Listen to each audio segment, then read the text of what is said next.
For a long time, whenever someone mentioned the book of Leviticus, my brain immediately said, "Oh, that book, the one filled with laws, rules, sacrifices, and instructions that sounds like something from a different planet." But here's the twist. After actually sitting with it, I realized something big. Leviticus isn't weird. It's deep, it's raw, it's relevant, especially for people trying to figure out who they are and what kind of life they want to live. When I opened Leviticus, not as a scholar, but as a student searching for identity, I find I found a voice speaking straight into my life, not a dry list of laws, but a fire, a rhythm, a calling. Today I want to share that voice with you. Be holy. Leviticus repeats one like a heartbeat running through its pages. Be holy because I, the Lord your God, am holy. When I first heard that, I thought it meant be perfect, be flawless, never mess up, always smile, always get it right. But then I realized holiness doesn't mean perfection, holiness means direction.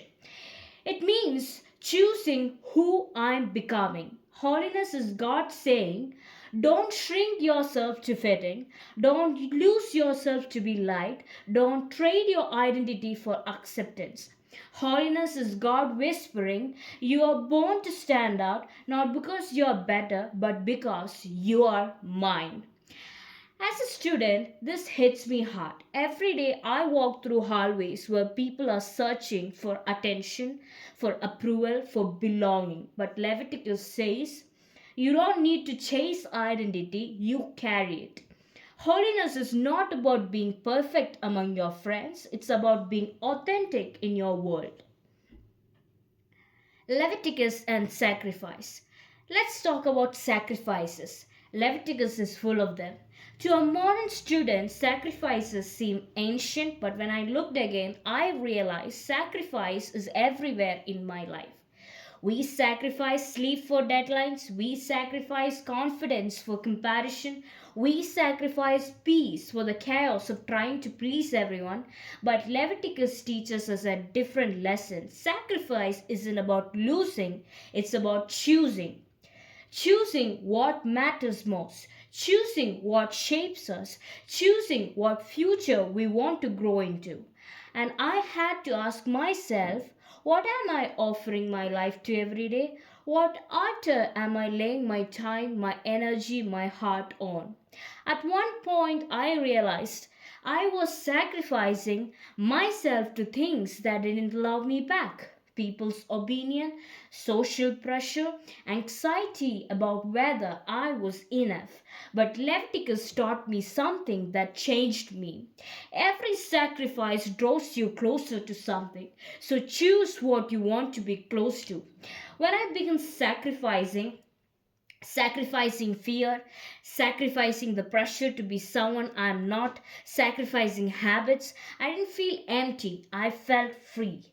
Sacrifice isn't about pain, it's about direction, it's about becoming the person God dreamed you could be. One of the most beautiful parts of Leviticus is chapter 19.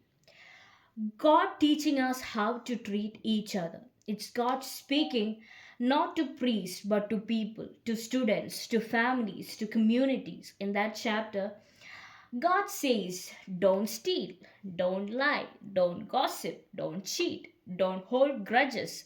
Love your neighbor as yourself. And this line that shook me.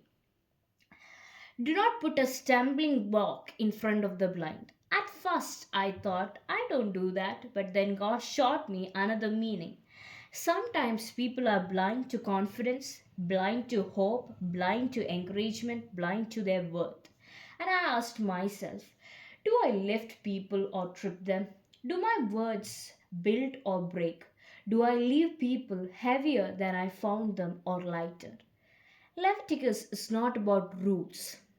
It's about relationships. It's about the way we treat the invisible battles in others.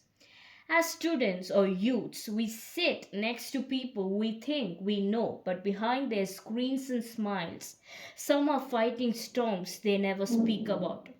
Leviticus calls us to live differently, to be gentle in a world that's harsh, to be kind in a world that's quick to cancel, to be light in hearts that sometimes feel dark.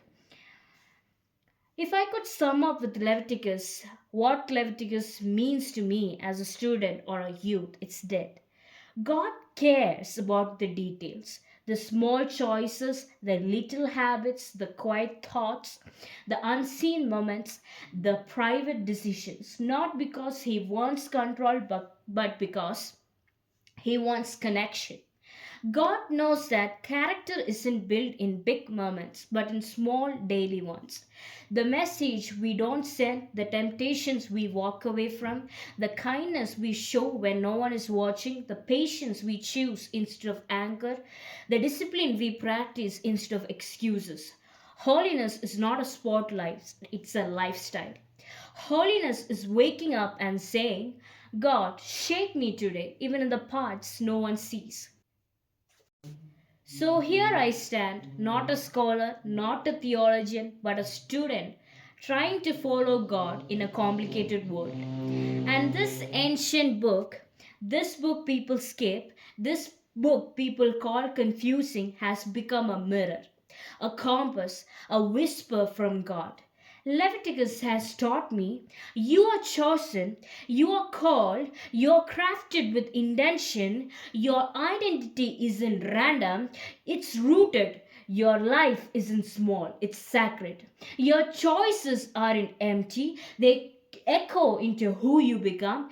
If you ever feel lost, if you ever feel like you don't feel who you are, if you ever felt like you don't fit in or measure up, Leviticus stands up like a friend and says, you don't have to be perfect, just be set apart.